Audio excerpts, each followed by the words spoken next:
અહીંયા ઉપસ્થિત સર્વ સમાજના વડીલો, આગેવાનો, મારા યુવાન દોસ્તો, માતાઓ, બહેનો અને નાના બાળકો સૌને નવગણથી ઠાકોરના જાજા રામ રામ.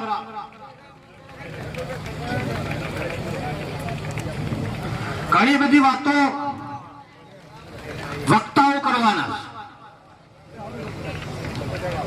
પણ જ્ઞાનીબેન ઠાકોર એ આપણા ઠાકોર સમાજના ઉમેદવાર છે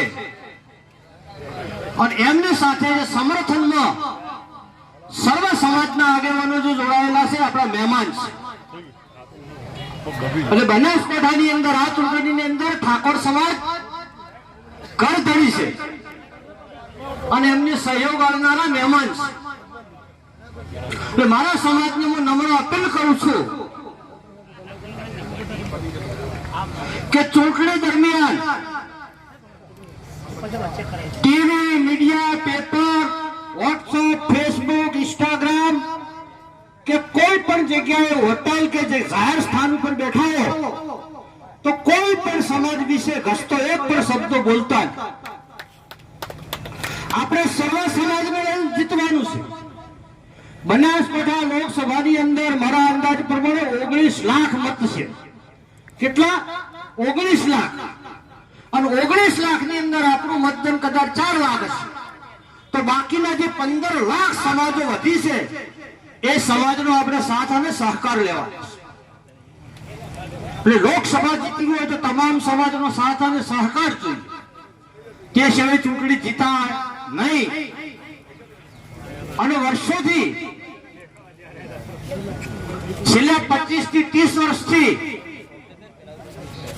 જ્યારે જ્યારે બનાસકાંઠાની અંદર કોઈ પણ હું જાહેર કાર્યક્રમમાં આવતો, જાહેર પ્રોગ્રામમાં આવતો તો મારું એક સપનું હતું કે બનાસકાંઠા જિલ્લાની અંદર લોકસભાની અંદર પ્રથમ મતદાર ગુજરાતમાં ઠાકોર સમાજ છે.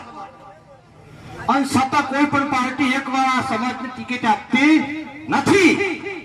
એટલે મા અંબાના આશીર્વાદથી, સદારામ બાપુની દયાથી આ 2024 ની લોકસભાની અંદર ઠાકોર સમાજની દીકરીને કોંગ્રેસ પાર્ટીએ ટિકિટ આપી. એટલે ભારત દેશ આઝાદ થયો અને પહેલી વાર તમારો બનાસકાંઠાનું સપનું સાકાર થાય સંસદમાં જાઓ. એટલે ખૂબ નિર્મળ હોય સર્વ સમાજનો સાથ લઈ અને ચૂંટણીઓ લડવાની. જ્ઞાનીબેનને પણ હું વિનંતી કરું છું કે બનાસકાંઠાની અંદરથી જીતીને લોકસભામાં પહેલો પગ મૂકો તો સૌથી પહેલા ભારત દેશની અંદર ગૌ માતાને રાષ્ટ્રમાતા જાહેર કરવાની ઝુંબેશ ચલાવજો. બીજા નંબરની અંદર સમગ્ર ગુજરાતમાં જાતિ આધારિત વસ્તી ગણતરી થવી જોઈએ તો સર્વ સમાજને એનો લાભ મળે. ત્રીજા નંબરમાં સમગ્ર ગુજરાતમાં કરાર આધારિત ભરતીઓ બંધ થવી જોઈએ એટલે સર્વ સમાજના યુવાનોને ન્યાય મળે. ચોથા નંબરની અંદર સમગ્ર ભારત દેશની અંદર ધોરણ 9 થી કોલેજ સુધીનું શિક્ષણ ફ્રી હોવું જોઈએ તો સર્વ સમાજને લાભ મળે. અને પાંચમા નંબર આપણી દીકરીને આપણે પાળી પોષીને મોટી કરો છો, એને ભણાઈ ગણાઈ એન્જિનિયર, ડોક્ટર બનાવો છો અને આપણને પૂછ્યા વગર કોકને લઈને ભાગી જાય અને મા બાપ બહુ ઘેર બેઠા બેઠા પાડતા હોય છે. એટલે બેનને વિનંતી કરું છું કે લોકસભાની અંદર એક ખરડો પ્રસાર કરાવજો કે પ્રેમ લગ્નની અંદર મા બાપની સહી ફરજિયાત જોઈએ જોઈએ અને જોઈએ. આ સર્વ સમાજ માટે લાભની વાત છે. અને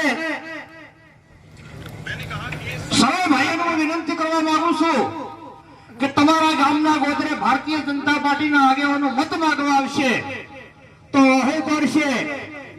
ઢીલા થાય, ગળગળા થઈ જાય અને તમને શું કહેશે ખબર છે?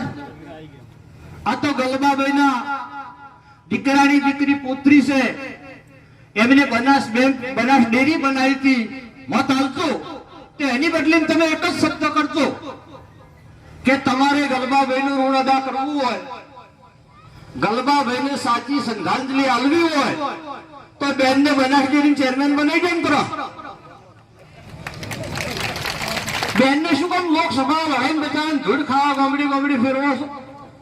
તમારા હાથમાં પરંતુ આ ભારતીય જનતા પાર્ટીનો એજન્ડા છે કે સર્વ સમાજના બાહુબલી નેતાઓ હોય એને ખલાસ કરી. તમે જોઈ લીધું ગુજરાતની અંદર એક પણ બાહુબલી નેતા કોઈ સમાજનો રાખ્યો નથી. હવે જો ગુજરાતનો અવાજ દિલ્હી સુધી પહોંચાડવો હોય તો ગેનીબેન જોડે આપણો આધાર છે. એટલે ગેનીબેનને જંગી બહુમતીથી વિજય કરો એ વિનંતી કરવા આવ્યો છું. અને બનાસકાંઠાની સર્વ સમાજને હું અપીલ કરું છું કે 75 વર્ષીય અમારો વારો આવ્યો છે તો અમારે ગેનીબેનને ચૂંટણી લડવાનો વારો આવ્યો. આટલા ફેરજ બિનરી મારી દેવો મન પણ મેલું જાતું નથી. સર્વ સમાજને હું અપીલ કરું છું, સમગ્ર ગુજરાતના ઠાકોર સમાજ વતીથી, બનાસકાંઠા જિલ્લા વતીથી આટલો ફેરો ગેનીબેન ઠાકોરને જીતાડો. આગામી લોકસભાની અંદર કોઈ પણ ઠાકોરનો દીકરો ટિકિટ ન માગે, કોઈ પણ સમાજ ઉભો રહે અને તન મન ને ધનથી અમે સહકાર આપીશું.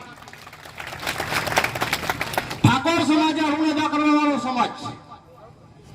એટલે સમગ્ર બનાસકાંઠા જિલ્લાના આગેવાનોને કહેવા આવ્યો છું કે પગમાં પહેરતો રાઠોડી મોજડી, માથે બોજો સુંદરી સાફા, આવડો અવસર આવ્યો છે બનાસના કોઠે ગેનીબેનને જંગી બહુમતીથી જીતાડી અને દિલ્હી મોકલજો તેવી વિનંતી કરું છું. આપ સૌએ મારું સન્માન કરી બે શબ્દ કહેવાની તક આપી તે બદલ